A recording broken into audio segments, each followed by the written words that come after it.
MBN 종합뉴스 오늘 주요 뉴스입니다. 오늘 부처님 오신 날을 맞아 전국 사찰을 찾은 시민들은 희망찬 일상을 기원했고 대면 면회가 허용된 요양원에선 가족들의 얼굴에 웃음꽃이 피었습니다. 어린이날부터 시작된 징검다리 연휴 마지막 날 귀경하는 인파로 전국 고속도로는 극심한 정체가 빚어졌습니다. 제20대 대통령 취임식을 이틀 앞두고 국회 앞마당에서는 막바지 준비 작업이 한창입니다.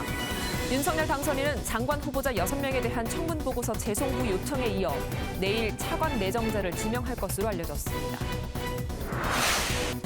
인천 계양을을 찾은 이재명 더불어민주당 상임고문은 인천의 승리를 통해 전국 과반 승리를 이끌겠다며 출사표를 썼습니다. 성남 분당갑 출마를 선언한 안철수 전 인수위원장은 성남시는 조커가 판치는 고담시로 전락했다며 도망친 세력을 심판해야 한다고 날을 세웠습니다. 김비호가 국내 최고 권위의 남자 골프 대회 GS 칼텍스 매경 오픈에서 우승했습니다. 2012년 우승 이후 10년 만에 정상 탈환입니다. 토트넘의 손흥민이 리버풀과의 프리미어리그 원정 경기에서 프로 데뷔 이후 처음으로 한 시즌 20호 골을 기록했습니다. 리그골 선두인 무함마드 살라흐와는 2골 차인데 아시아 선수의 유럽 프로축구 1부 리그 최다 골까지도 노려볼 수 있게 됐습니다. 사회 현실을 날카롭게 풍자한 타는 목마름으로 오적 등의 작품을 남긴 김지하 시인이 별세했습니다. 고인은 유신 독재에 저항하다가 투옥되는 등 대표적인 저항 시인으로 활동했습니다. 여러분 안녕하십니까? MBN 종합뉴스입니다. 어린이날부터 시작된 징검다리 연휴 마지막 날이었죠. 네, 전국의 고속도로와 주요 간선도로는 종일 정체가 이어졌습니다. 네, 어버이날을 맞아 요양원과 공원을 찾은 자녀들의 얼굴엔 웃음꽃이 활짝 피었습니다. 네, 홍재호 기자가 전해드립니다. 어버이날을 맞아 요양원으로 반가운 얼굴들이 찾아왔습니다. 98세 어머니를 보러 온 5남매의 얼굴엔 웃음이 떠나지 않습니다. 오늘 어버이날이야, 엄마. 오래오래 사세요. 정부가 요양시설의 접촉 면회를 한시적으로 허용하면서 어머니의 손도 잡을 수 있게 됐습니다. 면회 시간은 30분뿐이지만 이것만으로도 행복합니다. 3년 만에 뵙는 것 같아요. 유리창문으로 보는 때에는 정말 안타까워서 혼났는데 이렇게 뵈니까 그래도 좀 마음이 좀 풀리는 것 같아요. 어버이를 기리는 날이잖아요. 손잡고 즐겁게 이야기할 수 있는 그런 광경을 볼 수 있다는 것만으로도 저는 되게 기쁘고 감사해요. 어린이날부터 시작된 징검다리 연휴 마지막 날, 공원도 사람들로 북적였습니다. 어버이날이고 이렇게 해서 가족들끼리 오랜만에 이제 날씨도 괜찮고 해서 모였고요. 즐겁게 이제 재미나게 놀고 이렇게 또 집에 돌아갈 예정입니다. 나들이 차량이 늘면서 고속도로는 종일 정체됐습니다. 전국의 교통량은 537만 대 정도로 평소 주말보다 많았고 차량 정체는 밤 11시쯤 해소될 전망입니다. MBN 뉴스 홍지호입니다. 오늘은 또 부처님 오신 날입니다. 불기 2566년 부처님 오신 날 봉축 법요식이 전국 사찰에서 열렸습니다. 사회적 거리두기 해제 이후에 첫 부처님 오신 날 서울 조계사에는 그야말로 구름 인파가 몰렸습니다. 이시열 기자가 현장에 다녀왔습니다. 형형색색의 연등이 서울 조계사 위를 뒤덮었고 대웅전 옆에선 은은한 종소리가 울려 퍼집니다. 시겠습니다. 하나, 둘, 셋. 불교 신자들과 시민들은 부처님을 목욕시키는 관불의식을 하는 한편 촛불 앞에서 합장하며 소원을 빌었습니다. 아들, 며느리, 손자 다 그냥 아프지 말고 건강하라고 했습니다. 서울 조계사에서 열린 봉축 법요식에는 시민 약 1만여 명이 몰렸습니다. 거리두기 해제 이후 처음 맞는 부처님 오신 날에 예년보다 많은 인원이 행사에 참석했습니다. 인원 제한 없이 법요식이 봉행된 건 3년 만인데 먼 지방에서 조계사를 찾아온 시민도 많았습니다. 부산에서 딸 집에 와가지고 조계사 부처님 오신 날이라고 한번 들렸거든요. 우리 가정의 평화와 모든 온누리에 평화가 왔으면 좋겠습니다. 윤석열 대통령 당선인을 비롯해 여야 지도부 등 정치인들도 대거 조계사를 찾았습니다. 윤 당선인은 법요식의 표어인 다시 희망이 꽃피는 일상으로를 언급하며 새 정부에서도 국민이 모두 함께 잘 살 수 있도록 노력하겠다고 밝혔습니다. MBN 뉴스 이시열입니다. 제20대 대통령 취임식을 이틀 앞두고 취임식이 열릴 국회 앞마당은 막바지 준비 작업이 한창입니다. 윤석열 당선인은 국회 정문에서 연단까지 180m를 걸어서 이동하며 국민과 소통할 계획입니다. 정주영 기자입니다. 취임식을 이틀 앞둔 국회 앞마당에는 방송 장비를 점검하는 관계자들이 분주히 오가는가 하면 윤석열 당선인의 시간대별 동선도 꼼꼼하게 확인합니다. 한편에선 어린이 합창 단원이 진지한 모습으로 노래를 연습하고 있습니다. 군복에 하얀 장갑을 낀 국방부 의장대는 꼿꼿한 모습으로 최종 리허설을 진행합니다.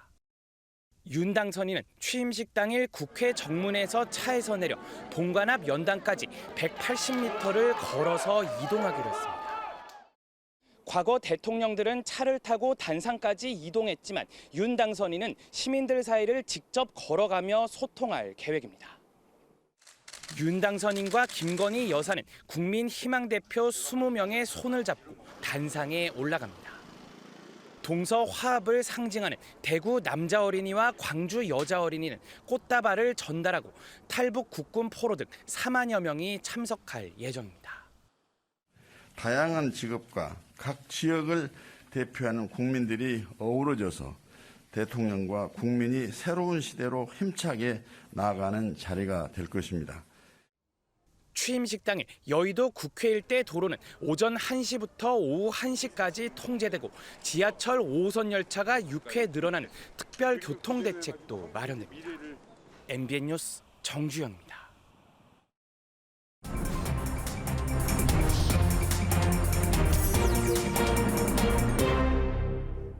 네, 이제 모레 20대 대통령 취임식 열립니다. 내일은 문재인 대통령 퇴임 연설 있고요. 정치 톡톡하겠습니다. 정치부 황재영 기자입니다. 대통령 취임식에서 하이라이트 하면 역시 취임사인데요. 주제는 좀 나온 게 있습니까? 네, 윤 당선인이 대선 캠페인 시절부터 강조한 게 이 공정과 자유 두 단어였습니다. 네. 이 두 단어가 주제가 될 확률이 커 보이고요. 윤 당선인의 메시지 팀과 취임식 준비위원회 측이 초안을 썼고 윤 당선인은 이 초안을 토대로 오늘도 퇴고를 거듭하는 것으로 전해졌습니다. 당선 직후에 윤 당선인 발언 들어보겠습니다. 공정한 기회가 보장되고 자율과 창의를 마음껏 발휘할 수 있는 역동적인 나라. 네, 취임사 분량은 얼추 20분 남짓한 정도인 것으로 전해졌는데요. 윤 당선인의 퇴고 내용에 따라 조금 늘어날 수도 줄어들 수도 있습니다. 참고로 문재인 대통령은 11분 취임사를 했는데 이때는 취임식 자체가 약식이었고요. 이명박 전 대통령은 36분, 박근혜 전 대통령은 윤 당선인과 비슷할 20분 정도 취임사를 했었습니다. 네. 자, 그리고 대통령 취임식과 함께 화요일 날 청와대도 이제 개방되는 거잖아요? 그렇습니다. 이 10일 오전 10시에 서초동 사저를 출발해서 윤 당선인이 현충을 참배한 뒤에 오전 11시 국회 취임식을 하게 되는데요. 예. 오전 같은 시간인 11시에 청와대도 개방 행사를 하고 정오부터 일반인 입장이 시작됩니다. 윤 당선인 측은 취임식을 하는 도중에 이 국회 앞마당에 설치된 여러 개의 대형 멀티비전을 통해서 청와대 개방 현장을 생중계하기로 했습니다. 오늘 이제 청와대 인근의 효자동, 통인동, 삼청동 일대 주민과 상인들을 좀 만나봤더니 이 기대감에 찬 모습을 보이기도 했습니다. 들어보시겠습니다. 어떻게 직무했고 어떻게 생활했고 다른 분들도 그런 걸 다 볼 수 있다고 하니까 일반 시민 입장에서 충분히 궁금할 수 있을 거예요. 여기 이제 관광객들이나 또 여러분들이 많이 찾아오실 거로 예상을 하고 많이 기대를 하고 있습니다. 자, 그러면 이제 국회에서 취임식 끝나면 용산 집무실로 이동한다고 알고 있는데 준비 작업은 잘 돼가고 있습니까? 네, 용산 집무실이 들어설 곳이 국방부 청사인데요. 오늘 국방부 청사에는 또다시 대한민국, 새로운 국민의 나라라는 문장과 대통령 취임식을 상징하는 대형 현수막이 걸렸습니다. 저 오늘 모습입니까? 그렇습니다. 그리고 눈길을 끄는 부분이 있었는데요. 바로 이 국방부 1층으로 들어가는 정문에 대통령을 상징하는 게 바로 봉황 장식입니다. 네. 그 장식이 새겨진 사진이 공개가 됐습니다. 그렇군요. 이 청와대 외에 서울 다른 건물에 봉황 장식이 새겨지는 것도 사실 상당히 이례적인 일이라고 할 수 있겠습니다. 그리고 이 삼각지 일대 도로에서 국방부와 합동참모본부로 들어가는 길에 있던 간판의 모습인데요. 원래는 국방부 합동참모본부라고 적혀 있었는데 오늘 보니까 이 글자들이 없어지고 내용이 없는 간판으로 대체됐습니다. 그러네요. 이제 뭐 명실상부한 대통령 용산 집무실 시대가 다 됐다. 이걸 실감할 수 있는 모습들이었습니다. 그렇군요. 자, 윤 당선인은 용산 집무실에서 곧바로 10일부터 업무에 들어가는 겁니까, 그러면? 네, 10일 오후에 윤 당선인이 이 집무실에 왔다가 다시 국회 경축 연회를 위해서 오후에 국회로 이동을 하고요. 네. 저녁에는 신라 호텔 만찬에도 참석을 합니다. 이 경축 외빈 사절에는 가장 눈에 띄는 게 중국의 이 왕치산 국가 부주석입니다. 이 시진핑의 오른팔로 불리는 인물인데요. 역대 대통령 취임식에 오는 중국 인사 중에 최고위급입니다. 그리고 미국에서는 현재 해리스 부통령의 남편이 오고요. 일본에서는 기시다 총리가 못 오는 대신 대표 사절로 하야시 외무상이 참석할 예정입니다. 네. 자, 그리고 내일 문재인 대통령이 청와대에서 마지막 퇴근을 하지 않습니까? 내일 일정이 어떻게 됩니까? 문 대통령 내일 일정 말씀드리면 아침에 서울 현충원과 효창공원을 찾아서 독립유공자 묘역을 참배합니다.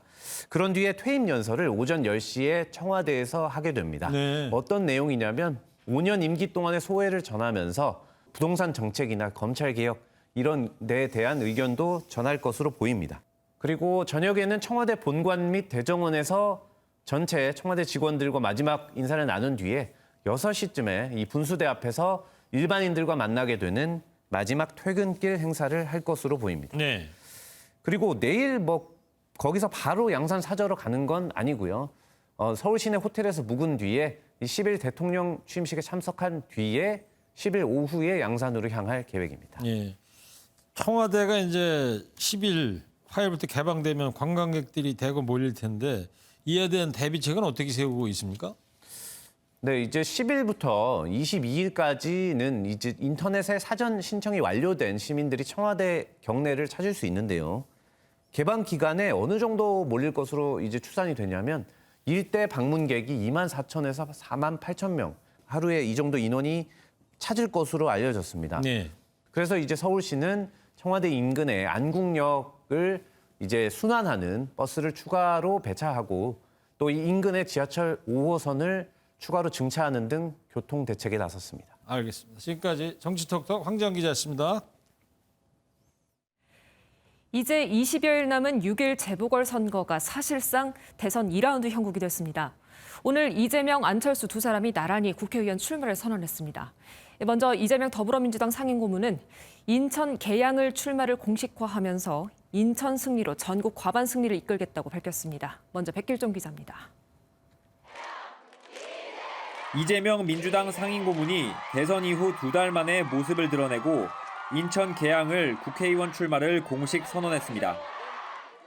이 고문은 지방선거와 거리를 두라는 조언이 많았지만 제가 만든 결과에 행동으로 책임지겠다고 밝혔습니다. 저 역시도 조기 복귀에 부정적이었던 것 사실입니다.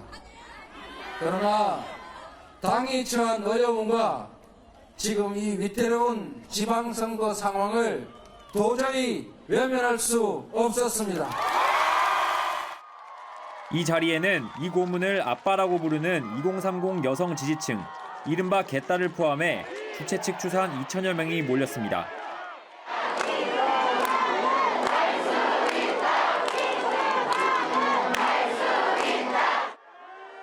지지자들은 이 고문의 출마를 비판하는 일부 보수 유튜버들과 마찰을 빚기도 했습니다. 이 고문은 성남 분당갑에 출마해야 한다는 지적에 상대가 원하지 않는 곳에서 싸워야 한다는 논리를 폈습니다.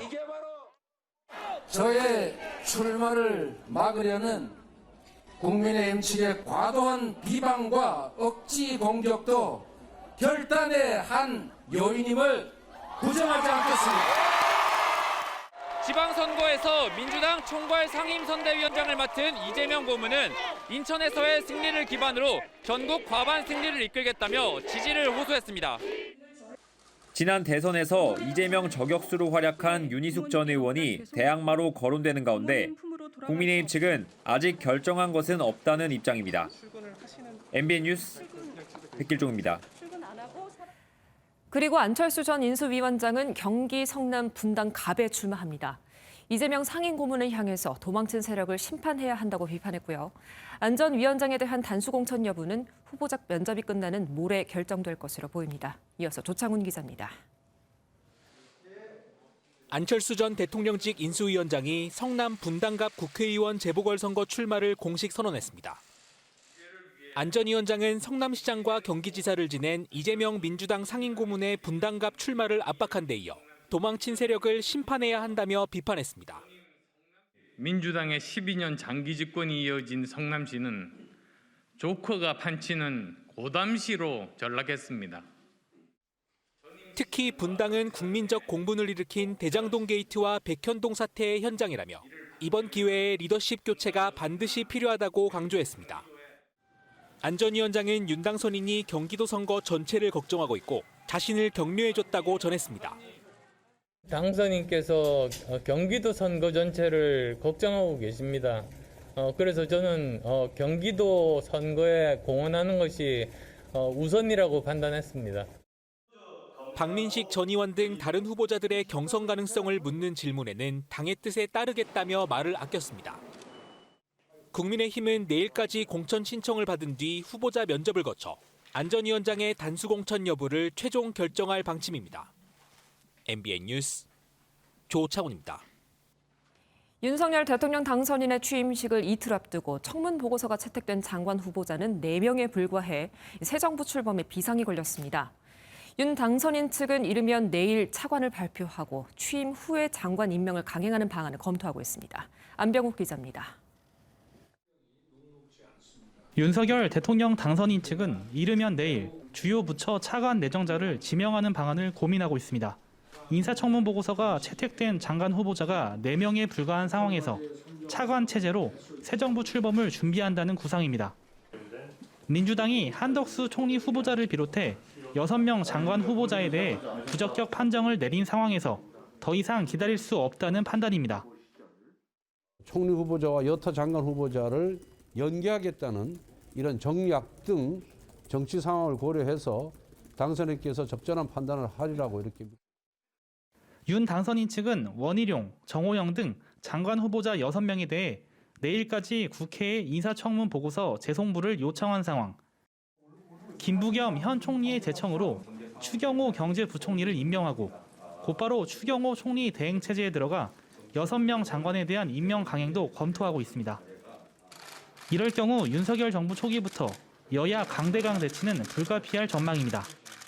수많은 의혹과 불법으로 점철된 부적격 장관 후보자 임명 강행은 어떤 인사 철학입니까? 민주당과 국민의힘은 내일 이 인사청문 전국의 최대 뇌관으로 꼽히는 한동훈 법무부 장관 후보자에 대한 인사청문회에서 치열한 공방을 벌일 것으로 예상됩니다. MBN 뉴스 안병욱입니다.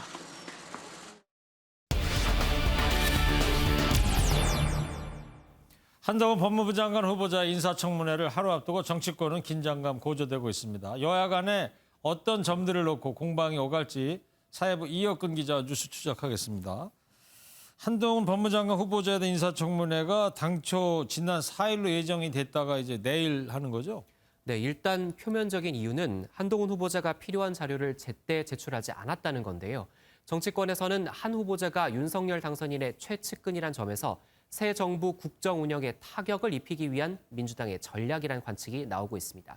민주당은 한 후보자를 소통령이라고 부르면서 일찌감치 낙마 공세를 예고했습니다. 한동훈 후보자가 앉아야 할 자리는 국무위원석이 아니라 공수처 조사실 의자 아닌가 합니다. 반면에 국민의힘은 검수완박 등에 대해 민주당의 공세를 논리적으로 맞받아칠 것으로 기대하며 적극 비호에 나선다는 전략입니다. 한동훈 후보자를 지렛대로 해서요.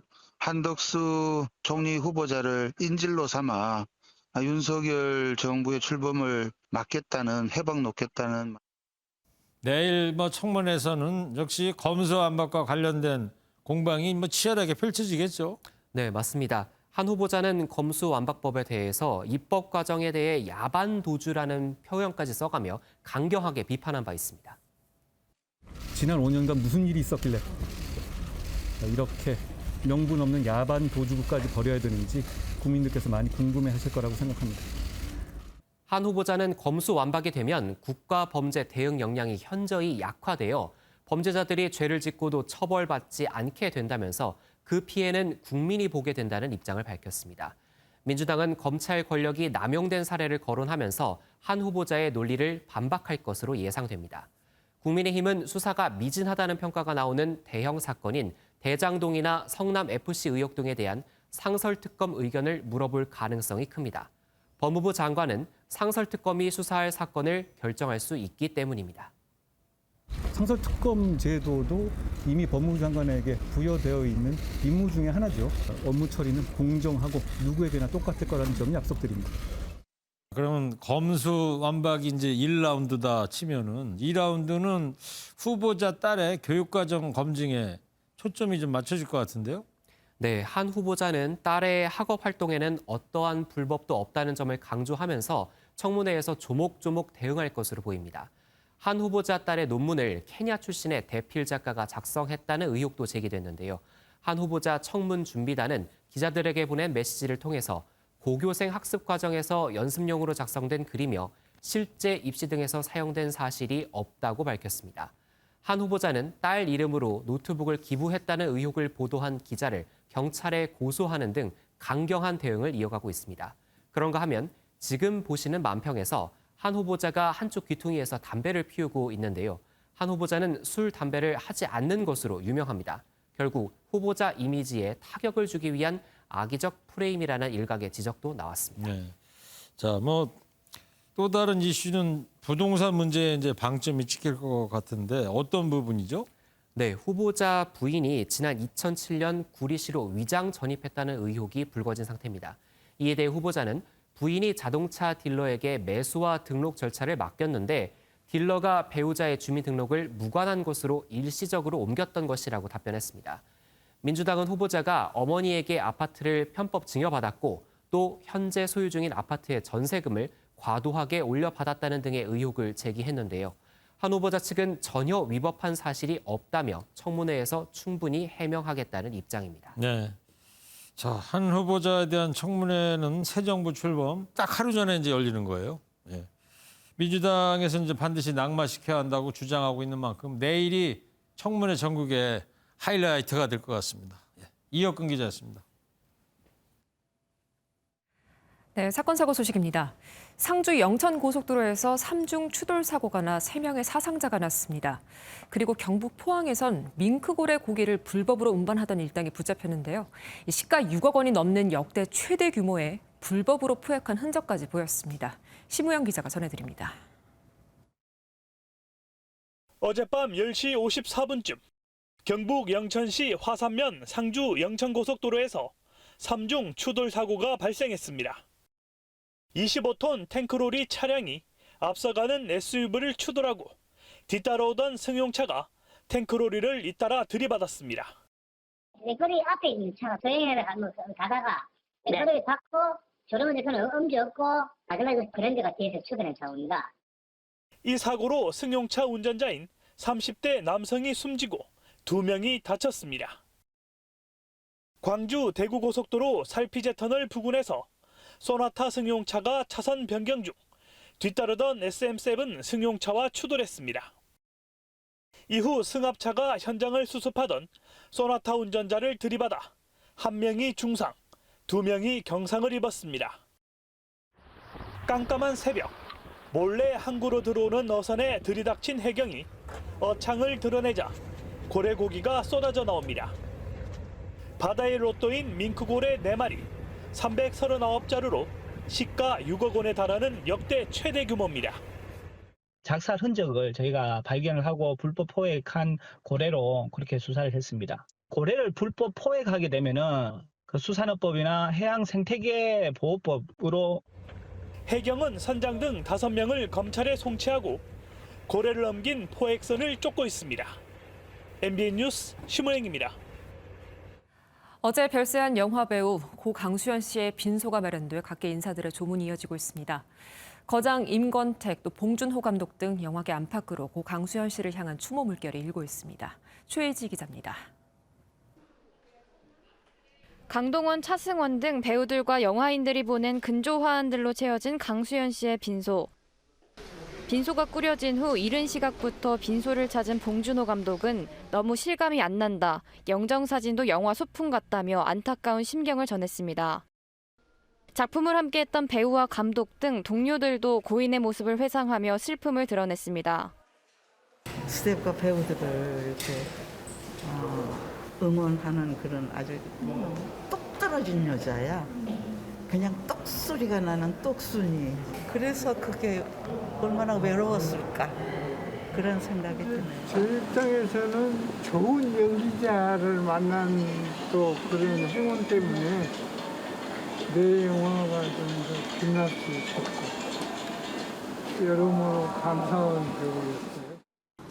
앞으로 활동을 진짜 더 무르익은 연기를 보여줄 수 있는 때가 됐는데 마음이 아픕니다. 한국 영화계의 발전을 위해서도 헌신해온 강수현 씨. 고인을 추모하려고 찾은 황희 장관은 배우 강수현의 업적을 기리기 위한 노력이 필요함을 당부했습니다. 이제까지 강수현 씨가 이렇게 좀 쌓아놓은 이런 것들이 우리 사회에 또 우리 영화계에 잘 전달될 수 있도록 또 더 유족들이 앞으로 적극적인 역할을 좀. 연결식은 오는 11일이며 영화진흥위원회의 공식 유튜브 채널을 통해 생중계될 예정입니다.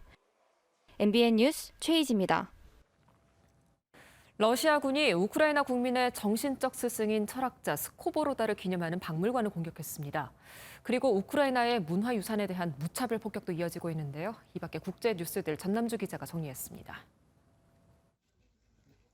파괴된 건물 주위에 그을린 책과 부서진 피아노가 흩어져 있습니다. 18세기 우크라이나의 철학자이자 음악가였던 스코보로다를 기념하는 박물관이 폐허로 변했습니다. Далі філософію Сковороди. Когось філософів він любив вивчати, з ким був, хто його надихав до творчості. 러시아군은 우크라이나의 정신적 스승인 스코보로다의 300주년 탄생일을 노려 박물관을 공격한 것으로 보입니다.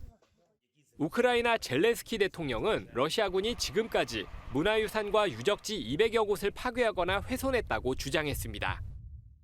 러시아 시베리아에서 산불이 일어나 최소 5명이 숨지고 주택 500여 채가 불탔습니다.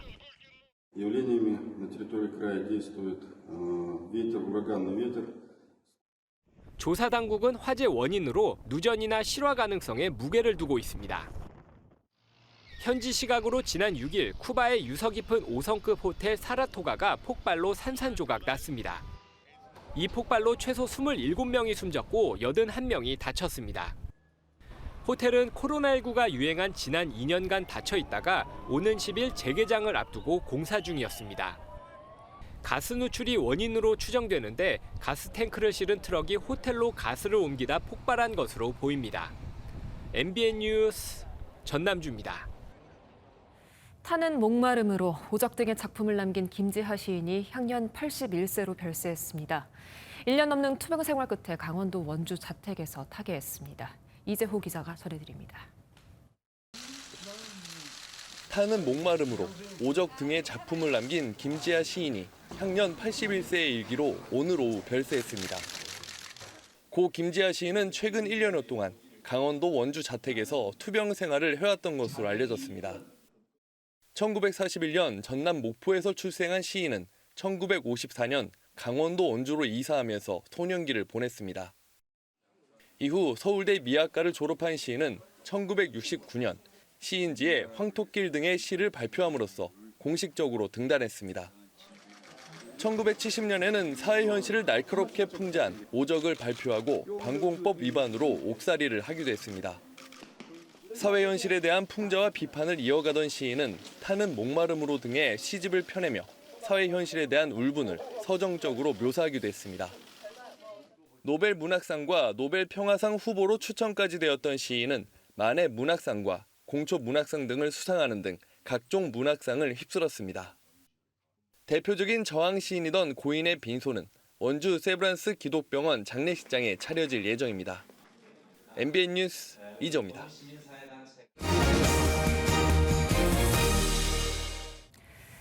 국내 최고 권위의 남자 골프 대회 GS 칼텍스 매경 오픈에서 김비호가 정상에 올랐습니다. 네. 2012년 우승에 이어 10년 만에 정상을 탈환한 거죠? 네. 그리고 코로나 이후 3년 만에 관람객 입장을 허용한 대회이기도 했습니다. 네, 그렇습니다. 한국의 마스터스 대회라는 명성에 걸맞게 나흘 내내 구름 관중이 몰렸습니다. 맞아요. 그런데 혹시 뭐 골프 좀 잘 치세요? 잘 치죠. 빗 맞아서 그렇지. 아이고 참. 네, 이 소식 정광렬 기자가 전해드리겠습니다. 18번 홀 그린으로 들어오는 챔피언조를 수많은 관중이 따라옵니다. 한국 남자 구름 관중이란 표현이 저절로 떠오르는 장면입니다. 18번 홀을 둘러싼 1만여 관중의 시선을 한 몸에 받으며 GX 칼텍스 매경 오픈 우승자의 상징인 녹색 재킷을 입은 선수는 김비호였습니다. 김비호는 2012년 우승 이후 10년 만에 GX 칼텍스 매경 오픈 정상에 오르며 한국 프로골프 코리안 투어 7번째 우승을 달성했습니다. 네 타차 단독 선두로 챔피언조에서 마지막 라운드를 시작한 김비호는 7번 홀에서 조민규에게 공동 선두를 허용했지만 파5 9번 홀에서 침착하게 버디를 잡아내며 다시 힘을 냈습니다. 큰 의미를 생각하거든요. 반면 조민규는 9번 홀에서 사용하지 않는 그린에 발을 디딘 채 세 번째 샷을 하고 2벌타를 받은 탓에 역전 기회를 놓쳤습니다. 김비호는 18번 홀에서 조민규의 9번 홀과 똑같은 상황에 놓였지만 조심스럽게 그린 밖으로 발을 옮기고 샷을 시도해 벌타 위기를 넘기고 정상에 올랐습니다. 이거게 저만의 버킷리스트 중에 하나가 우승하고 저희 이제 딸들이 뛰어와서 이제 저 안아주는 게 이제 제 목표였는데 그걸 오늘 10년 만에 시행할 수 있어서 굉장히 좋았던 것 같고. 우승 상금으로 3억 원을 받은 김비호는 한국 프로골프 코리안 투어 5년 출전권과 아시안 투어 2년 출전권도 손에 넣었습니다. MBN 뉴스 전광렬입니다. 사이버 범죄를 경험했다는 청소년들이 지난해 다시 급반등한 것으로 나타났습니다. 범죄의 성격도 단순한 언어폭력을 넘어서 스토킹이나 성범죄가 늘었는데요. 대면 수업이 줄고 디지털 기기를 사용하는 횟수가 늘어났기 때문으로 풀이됩니다. 데이터-M 민경영 기자가 전해드립니다. 지난 2019년 말 전국을 뒤흔들었던 N번방 사건. 그 뒤로 2년 반이 흐른 지금은 어떨까요? MBN 데이터 취재팀이 방송통신위원회와 한국지능정보사회진흥원의 사이버폭력 실태조사 결과를 분석해봤습니다. 지난해 청소년의 사이버폭력 경험률은 피해와 가해를 포함해 모두 29.2%였습니다. 사실 이 수치는 지난 2018년 이후 줄곧 감소세였는데 지난해 돌연 6.4%포인트 급증한 겁니다. 특히 청소년 4명 중 1명이 사이버폭력 피해를 경험해 조사가 시작된 이후 역대 최대치를 기록했습니다. 그 유형도 단순 언어폭력보다는 스토킹, 성폭력 등 중한 범죄가 크게 늘었습니다. 사실 뭐 코로나가 이게 완전히 뭐 종식된 건 또 아니고 학교 폭력도 사이버 공간에서 사이버 괴롭힘의 형식으로 진화 발전할 가능성이 상당히 큰 것이고요. 전문가들은 지금부터 청소년의 디지털 지능을 높일 필요가 있다고 강조합니다. 디지털 지능, DQ는 단순한 디지털 지식이 아닌 디지털 위험에 적절히 대응하고 기술을 윤리적으로 활용할 수 있는 시민의식을 뜻합니다. 이미 국제기구 IEE가 DQ를 국제 표준으로 공인했고 글로벌 기업들도 DQ를 활용한 사회 활동에 나서고 있습니다. 디지털 시민의식이 의무 교육화가 돼야 된다고 저는 생각하고 있고요. 기본적인 디지털 소양으로서 전 연령에 그 교육 과정에 들어가야 되는 것이 중요하다고 첫 번째 생각합니다. 또한 정부와 기업이 나서 전 사회적 DQ 제고를 위한 인프라 구축을 시작해야 한다고 조언합니다. 지금까지 데이터임이었습니다.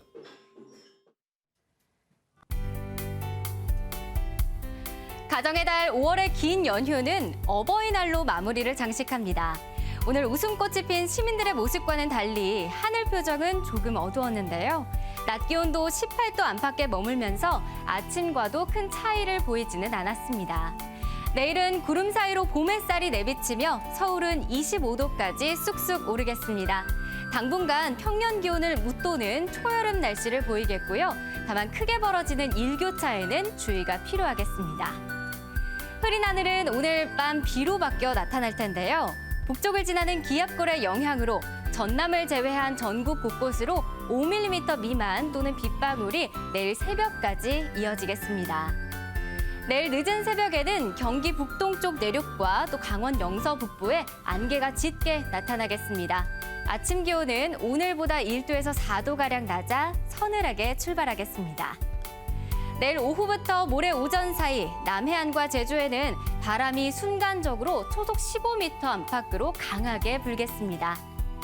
동해안 지역, 강릉의 한낮 기온은 22도까지 오르면서 오늘보다 4도가량 높겠습니다.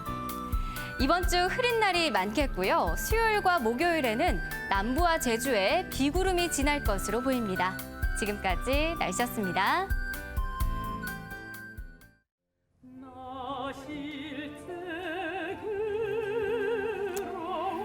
낳으실 때 괴로움 다 잊으시고 기르실 때 밤낮으로 애쓰는 마음, 바로 어머니의 마음이죠. 네. 신금을 울리는 곡이죠. 정확히는 뭐 딸이면서 엄마지만 아기가 어려갖고 카네이션은 못 받았겠어요. 아닙니다. 여기 보세요. 어린이집에서 선생님이랑 만든 그 카네이션 받았습니다. 귀엽죠? 요즘 또 그렇게 하는군요. 네. 아이를 키우다 보니까 어머니의 마음을 더 알게 되는데요. 부모님의 은혜 마음속에 새겨보는 어버이날이 되셨길 바라면서 MBN 종합뉴스 여기서 모두 마치겠습니다. 함께해 주신 여러분 고맙습니다.